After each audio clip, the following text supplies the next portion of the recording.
की जाएंगी वायरल से लेकर वेरीफाइड तक। हर खबर का हिसाब हम करने जा रहे हैं न्यूज काउंटर पर। और न्यूज काउंटर की शुरुआत एक ऐसी खबर के साथ जो आपको जानना बहुत जरूरी है। और आज अतीक अहमद के परिवार में एक बार फिर से मातम फैल गया जब 3 साल के अंदर उनके परिवार में आज चौथी मौत हुई है। फूलपुर के पूर्व सांसद और माफिया रहे अतीक। UEM जयपुर एक आदर्श लक्ष्य है।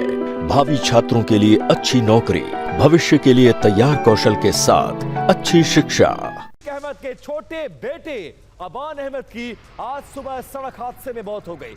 अबान अहमद झांसी जेल में बंद अपने बड़े भाई से मिलने जा रहा था। झांसी में अबान की कार डिवाइडर से टकरा गई और इस हादसे में अबान की मौके पर मौत हो गई। अबान पिछले कुछ समय से सार्वजनिक तौर पर कम नजर आ रहा था, लेकिन जब भी सामने आया किसी ना किसी वजह से चर्चा में रहा। अब आप तस्वीरों में देख सकते हैं कि हादसे के बाद वो कार कितनी बुरी तरह से क्षतिग्रस्त हुई है जिसमें अबान बैठकर प्रयागराज से झांसी जा रहा था। अबान अतीक अहमद के 5 बेटों में सबसे छोटा था और उमेश पाल हत्याकांड के बाद जब अतीक और उसके परिवार पर कानूनी कार्रवाई शुरू हुई तो अबान और उसके भाई अहजम को पुलिस ने चकिया इलाके से बरामद करके बाल संरक्षण गृह भेजा था। तब दोनों नाबालिग थे। दोनों करीब 7 महीने तक बाल सुधार गृह में रहे और बाद में कल्याण समिति के आदेश पर उनकी बुआ परवीन कुरैशी के सुपुर्द उनको किया गया। बाल गृह से निकलने के बाद दोनों सबसे पहले अपने पिता अतीक और चाचा अशरफ की कब्र पर पहुंचे थे और वहां पर नमाज अदा की थी। तो 3 साल और 4 मौतें। अतीक अहमद का कुनबा कैसे बिखर रहा है, खत्म हो रहा है, उसकी एक एक डिटेल्स लेकर आए हैं। अतीक अहमद देखिए 13 अप्रैल 2023 को असद और अतीक की गोली मारकर कुछ बदमाशों ने हत्या कर दी थी। अतीक अहमद 15 अप्रैल 2023 पुलिस कस्टडी में उसकी हत्या हुई थी। अशरफ को 15 अप्रैल 2023 में पुलिस कस्टडी में उसकी हत्या कर दी गई। अबान अहमद 6 अगस्त 2026 को सड़क हादसे में उसकी मौत हुई थी।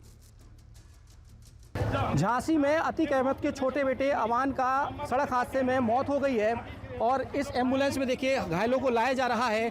झांसी के मेडिकल कॉलेज के ये तस्वीरें साफ तौर पर है जहां पर जो घायल हैं बताया जा रहा है क्रेटा गाड़ी में 5 लोग सवार थे, झांसी आ रहे थे और झांसी आकर के वह जो अली जो उनका भाई है वो झांसी कारागार में बंद है, उससे मिलने आ रहे थे। वो इसी बीच डिवाइडर से क्रेटा गाड़ी टकराती है और तस्वीरें पहले आप देखिए कि जो जख्मी लोग हैं 2 लोगों की मौत हो गई है। एक तो अबान की मौत हो गई, अतीक अहमद का बेटा था छोटा, और उनके जो दोस्त थे वो भी कहीं ना कहीं जख्मी हुए हैं। उसमें से एक दोस्त की मौत हो गई है। बाकी 3 लोगों को यहाँ पर इलाज के लिए लाया गया जा रहा है। अब आपको इस हादसे का हम एक AI वीडियो दिखाने जा रहा है जिसके जरिए आपको समझाने की कोशिश करते हैं कि ये पूरा एक्सीडेंट हुआ कैसे और कैसे मौके पर वो तमाम लोग मारे गए। अब ये देखिए, ये वो क्रेटा कार है। ये प्रयागराज से आज सुबह सुबह झांसी के लिए रवाना हुई। इस कार में 5 लोग सवार थे और एक बार फिर से देखिए कार बहुत तेज रफ्तार में चल रही थी। अचानक से कार का संतुलन बिगड़ता है क्योंकि ऐसा जो घायल है इस गाड़ी में जो जिंदा बच गए हैं उन्होंने ये बताया है कि गाड़ी की रफ्तार 100 किलोमीटर प्रति घंटे से ज्यादा थी। कहा यह जा रहा है कि ड्राइवर को नींद का झोंका आया और गाड़ी पर उसने अपना संतुलन खो दिया और उसके बाद गाड़ी की हालत इतनी ज्यादा बुरी कि आगे की सीट पर बैठे दोनों लोग मारे गए। मौके पर अबान समेत 2 लोगों की मौत हो गई है और बाकायदा इस पूरे मामले में अब 3 लोग घायल भी बताए जा रहे हैं। अब अतीक के सबसे छोटे बेटे अबान अहमद के बारे में कुछ जानकारियां। सितंबर 2025 में देखिए अबान 3 गाड़ियों के साथ नैनी जेल पहुंचा था और तब यह चर्चा में आया था क्योंकि उसी जेल में उसका यही भाई जो आज की तारीख में झांसी में है वो उस वक्त प्रयागराज की नैनी जेल में बंद था और अली से मुलाकात करने पहुंचा था। इस दौरान कैमरों के सामने वो अपना चेहरा छिपाते हुए नजर आया था। नवंबर 2025 भड़काऊ रील पर पहला मुकदमा दर्ज हुआ था और प्रयागराज के धूमनगंज थाने में यह मुकदमे को दर्ज किया गया।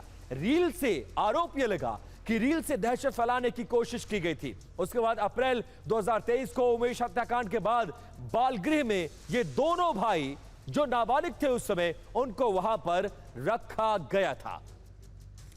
अब अबान के साथ गाड़ी में मौजूद शख्स ने क्या कुछ कहा। जो शख्स इस एक्सीडेंट में जिंदा बचा है उसकी जुबानी इस पूरी घटना को समझते और जानते हैं। क्या नाम है भैया आपका? एहज़म। क्या नाम है आपका? एहज़म। तो कैसे एक्सीडेंट हुआ कुछ बताइए। मैं सो रहा था, मैं पीछे गाड़ी में सो रहा था। हाँ। फिर मुझे कुछ होश नहीं है कि हुआ। कितने लोग थे गाड़ी में? 5 लोग। कौन कौन लोग थे? 5 लोग थे। अबान नाम था, उमर नाम था, सोनू नाम था और पैर में लगी हुई है भाई यार। भाई पैर किनकी मौत हुई है? फ्रैक्चर किनकी मौत हुई है? किसकी मौत हुई मुझे नहीं पता। और इस क्रेटा गाड़ी में 5 लोग सवार थे, जिसमें 2 की मौके पर मौत हो गई और 3 जीवित है, जिनका अस्पताल में इलाज चल रहा है। अब अतीक अहमद के परिवार को जानने की कोशिश करते हैं कि अतीक अहमद की शादी कब हुई, उसके परिवार में पत्नी के अलावा कौन कौन था, कितने बेटे थे, उनका नाम क्या था और आज की तारीख में कौन कहां है, वो जानने की कोशिश करते हैं। अतीक अहमद की पुलिस कस्टडी में हत्या हो गई थी। उसके बाद उसकी पत्नी शाइस्ता परवीन पिछले 3 सालों से लगातार फरार चल रही है। उसका पहला बेटा, कुल 5 बेटे हैं उसके, पहला बेटा उमर अहमद जो कि आज की तारीख में लखनऊ की जेल में बंद है। दूसरा बेटा अली अहमद जो कि झांसी जेल में बंद है, जिससे मिलने के लिए अबान जा रहा था। तीसरा बेटा असद है जो कि उमेश पाल हत्याकांड में आरोपी था और एनकाउंटर में झांसी में ही उसकी मौत हुई थी, वहां पर उसको पुलिस ने मार गिराया था। चौथा बेटा अजहम अहमद जो कि कोलकाता में पढ़ाई कर रहा है और ऐसा कहा जा रहा है कि अतीक की बहन के पास वो रहता है। पांचवा बेटा आबान जो कि प्रयागराज में था और आज ही सुबह अपने बड़े भाई अली से मिलने के लिए झांसी की जेल तक जा रहा था, लेकिन रास्ते में यह हादसा होता है और उसके दर्दनाक मौके पर मौत हो जाती है। देखिए, सुबह 10:30 बजे के आसपास एक सूचना प्राप्त हुई थी। एक क्रेटा गाड़ी है जिसमें 5 लोग